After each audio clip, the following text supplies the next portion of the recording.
Olá, sou o pastor Ailton Alves e quero vos falar sobre deixando o passado no lugar dele. Em Filipenses capítulo 3, versículo 4 e 7, se lê: Bem que eu poderia confiar também na carne, se qualquer outro pensa que pode confiar na carne, eu ainda mais. Circuncidado ao 8º dia, da linhagem de Israel, da tribo de Benjamim, hebreu de hebreus, quanto à lei, fariseu, quanto ao zelo, perseguidor da igreja, quanto à justiça que há na lei, irrepreensível. Mas o que para mim era lucro, isto considerei perda por causa de Cristo. Amigos, a história de cada um de nós não é necessariamente um fundamento para Deus escolher e qualificar os escolhidos. Deus sabe criar o tudo do nada e transformar o vil e o perdido em algo de valor extraordinário. Mas os exemplos de Paulo são didáticos para compreender algumas situações de chamados muito especiais, tal como o chamado de Moisés, de Gideão, de Davi. Parece que para algumas tarefas, Deus procura alguns predicados da educação e da formação da pessoa, muito valorizados, tais como preparo, força de caráter, determinação e conhecimento, entre outros. Jesus havia escolhido 12 apóstolos e depois, extemporaneamente, escolhe mais um. Mas a pergunta de muitos é: por que mais um? E por que justamente o fariseu Saulo de Tarso? Paulo, um hebreu genuíno com formação especial. Jesus havia escolhido 12 homens que eram os representantes do povo, homens simples e indoutos, apropriados para falar aos seus iguais. Mas o evangelho para os gentios demandava um homem com formação diferenciada. A civilização daqueles dias, fora do território de Israel, era de influência greco-romana, isto é, onde se falava o latim e o grego.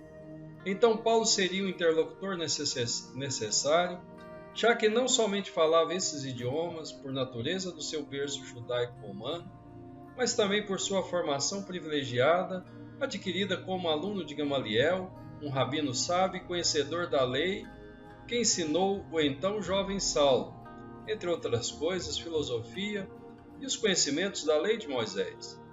Se não fora Saulo ou Paulo, quem mais poderia realizar a tarefa de evangelizar fora dos domínios de Israel, inclusive em Roma?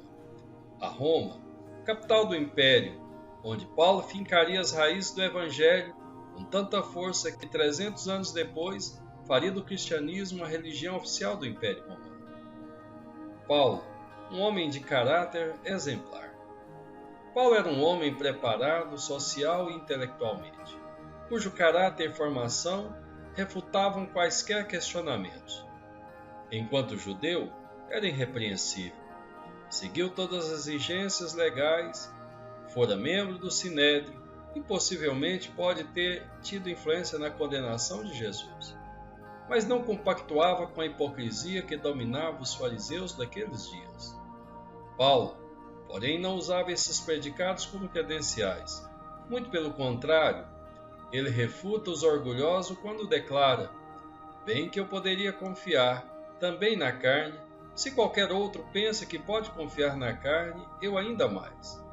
É bem nítido que Paulo descredencia não o seu passado ou a sua origem, mas as prerrogativas desse passado para aquilo que estava sendo e para o que seria feito. Na verdade, Paulo declara que aquilo que valia muito para ele no seu passado, naquele momento não tinha nenhum valor diante da sublimidade do Evangelho de Cristo. Esse sentimento era tão forte e genuíno que Paulo repreende Pedro por considerá-lo dissimulado, flertando com os supostos cristãos ritualistas da lei de Moisés, e exorta duramente os cristãos, judeus da Galileia, da galáxia, que estavam abraçando novamente rituais da lei dentro das suas práticas de fé. Paulo, um homem capaz de ser transformado instantaneamente e desistir dos seus tesouros humanos. O homem que se referiu a si próprio de hebreu de hebreus e fariseu segundo a lei, não se orgulhe nem se envergonha do seu passado controverso. Honesto e justo, porém equivocado quanto à graça em Jesus Cristo, até aquele dia a caminho de Damasco, de ardoroso defensor da lei e perseguidor dos cristãos, aplantador de igrejas e o defensor mais contundente da doutrina da salvação pela fé e da inutilidade das obras e dos ritos judaicos para justificar o homem diante de Deus. Paulo, o incansável, inflexível e destemido, e o mais determinado evangelista que já existiu, foi forjado pela sua educação e transformado pelo impacto da revelação de Cristo. Nos ensina que o passado são águas que não movem moinhos, contudo não precisa ser nenhuma âncora e nenhuma catapulta, apenas um fundamento para buscar aquilo que for útil e descartar tudo que não acrescenta, para continuar a crescer indefinidamente. Observa o otimismo e as perspectivas de Paulo, já idoso e preso em Roma. Não que eu já tenha alcançado, ou que seja perfeito, mas prossigo para alcançar aquilo para o que fui também preso por Cristo Jesus. Irmãos, quanto a mim não julgo que haja alcançado, mas uma coisa faço, é que, esquecendo-me das coisas que atrás ficam e avançando para as que estão diante de mim. Amigos, um conselho final para hoje. Deixe o passado no lugar dele, para trás. Tenha um excelente dia, despertados com a palavra, em nome do Senhor Jesus.